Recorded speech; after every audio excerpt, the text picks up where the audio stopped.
Dead Island 2's launch is rapidly approaching, and today what we're going to do is talk about the characters that you'll be able to choose from in-game. So far we know that there are 6 total characters, each with their own unique skills and abilities. And the decision that you make to pick a character is an important one, because once you've made that decision, you cannot change it through the entirety of the story.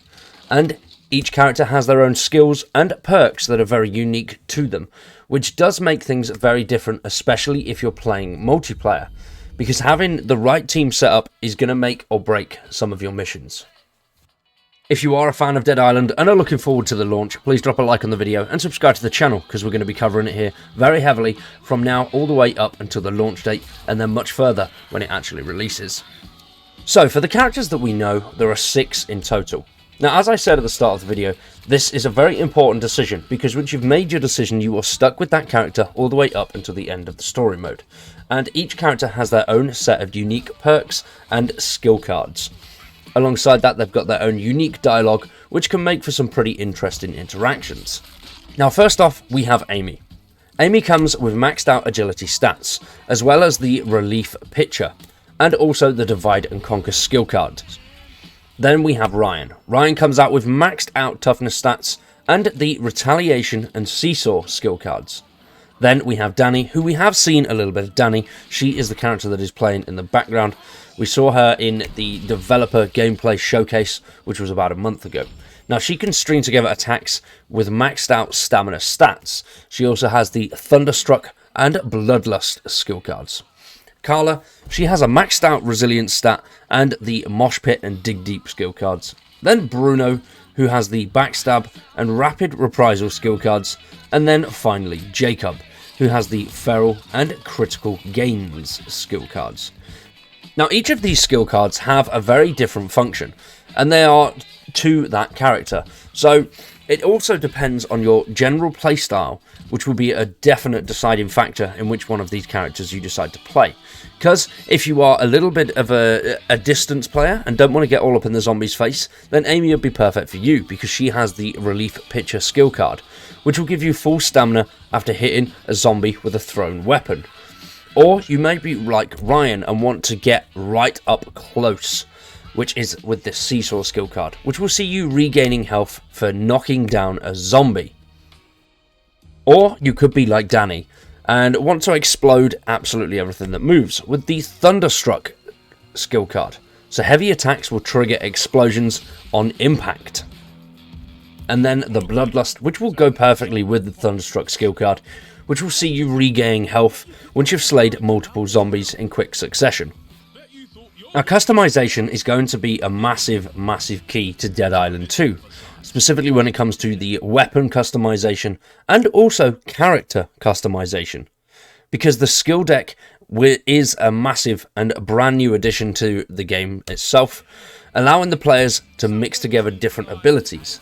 But each character does have the specific Survivor skill card, with perks exclusive to said character. But there is also something called an ability card.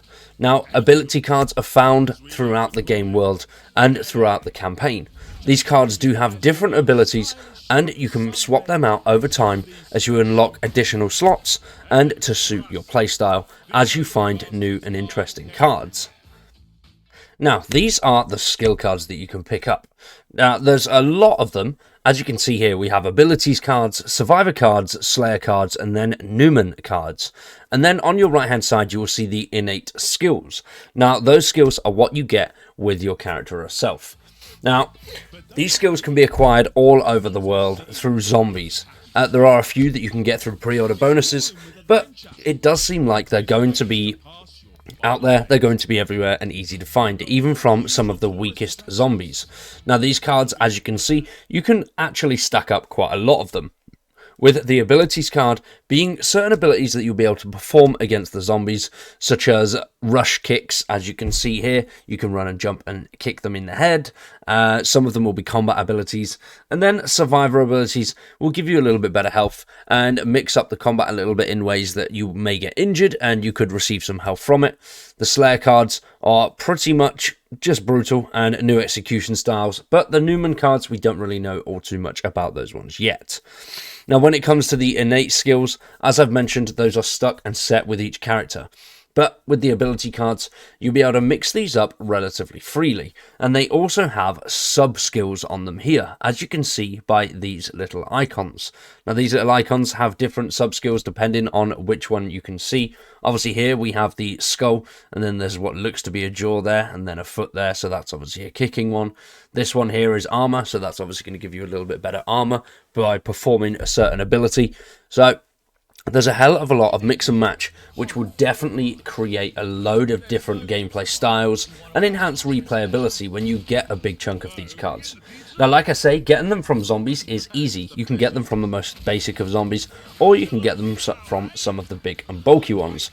What will depend on it is the cards that you will get. So the smaller zombies will drop obviously just the basic of cards, whilst the bigger ones have a much higher chance of getting some really awesome cards. At least that's how I think it will work. They haven't actually announced what the rarities are going to be like and how they're actually going to drop. Now, these card systems will actually work as a skill tree.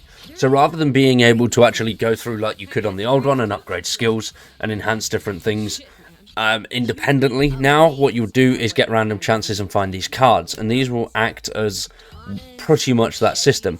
By the looks of it at the moment, we haven't seen any actual sort of skill tree in the traditional sense of it yet. So it does look like this is going to be what it is.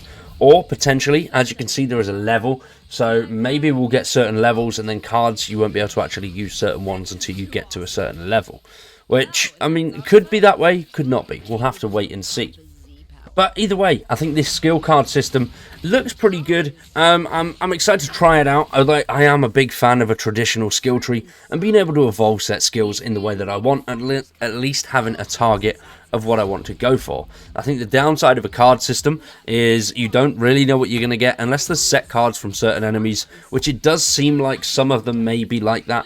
It could be just a little bit of a pain in the arse. You know, you'll end up getting stuff that you're not really that interested in, that you're just equipping for the sake of equipping. Either way, I'm all for it. It's going to be something a little bit different. I think it has been done before. I think it was Back for Blood that did a card system, and there was another game, I can't remember the name of it off the top of my head, that also did a card system. And it works out pretty cool. It works well, and it's fun to use. But they all, some of these games, there was one that has it, and they've also got an actual skill tree, and I can't for the life of me remember the name of the game. It might be World War Z, I might be wrong on that one. But either way, what do you guys think of the actual card system? The card skill system and the abilities cards. Are you excited for this? Do you like the look of it? I think it's great for expanding the game and adding new play styles with each ability card that you'll actually get. But what do you guys think? Let me know in the comments down below. For now, we are going to wrap that one up there. I've been Wired. You guys have been awesome. Subscribe to the channel, drop a like on the video, and if you want to support us a little bit further, please consider becoming a member. I greatly appreciate it. Thanks for watching, and we'll see you in the next one.